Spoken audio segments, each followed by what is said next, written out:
குழம்பு சுவையில நல்லா டேஸ்ட்டான காளான் குழம்பு எப்படி செய்யலான்னு பார்த்துடலாம். முதல்ல கடாயில எண்ணெய் சேர்த்துக்கிட்டு, பட்டை, கல்பாசி, நட்சத்திர சோம்பு, கிராம்பு எல்லாம் சேர்த்துக்கலாம். லாஸ்ட்டா பிரியாணி இலை, சின்ன இலை 2 சேர்த்துக்கலாம். அதுக்கப்புறம் 5 அல்லது 6 பல் பூண்டு சேர்த்துட்டு, சோம்பும் சேர்த்துக்கலாம். அதெல்லாம் எண்ணெயில விடக்கூடாது, கருகி போயிடும். அதனால சின்ன வெங்காயம் சேர்த்துக்கலாம். வெங்காயம் இல்லைன்னா பெரிய வெங்காயம் கூட சேர்த்துக்கலாம். அதுக்கப்புறம் 3 ஸ்பூன் கொத்தமல்லி போட்டு நல்லா வதக்கிக்கலாம். அப்புறம் தேவையான மிளகாய் சேர்த்துட்டு நல்லா வதக்கிட்டு, அப்புறம் தக்காளி சேர்த்துக்கலாம். நான் சொன்ன மாரி லைன் பை லைனா ஆட் பண்ணுங்க. அதுக்கப்புறம் கொத்தமல்லிலாம் முன்னாடியே ஆட் பண்ணிட்டீங்கன்னா கருகிரும்.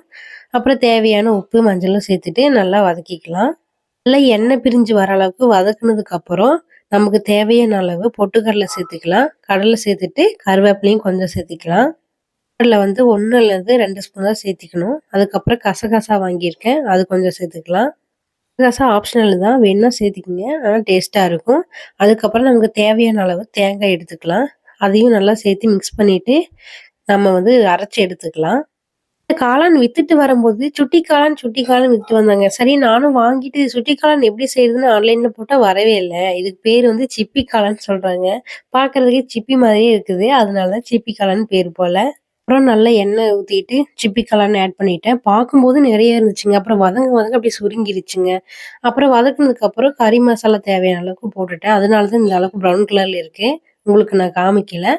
அதுக்கப்புறம் இந்த சீரக மிளகு நான் லாஸ்ட்ல வந்து ஆட் பண்ண மறந்துட்டேன். இத வந்து அதோட அரைச்ச பொருள்கள் எல்லாம் சேர்த்துட்டேன் அது கூட.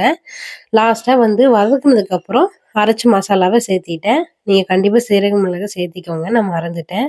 நம்ம காளான ரொம்ப நேரம் வேக விடுங்க. அதுதான் முக்கியம். ஏன்னா நல்லா நரம்பு மாரி இருக்கு. கடைசியா ருசியான காளான் குழம்பு தயார்.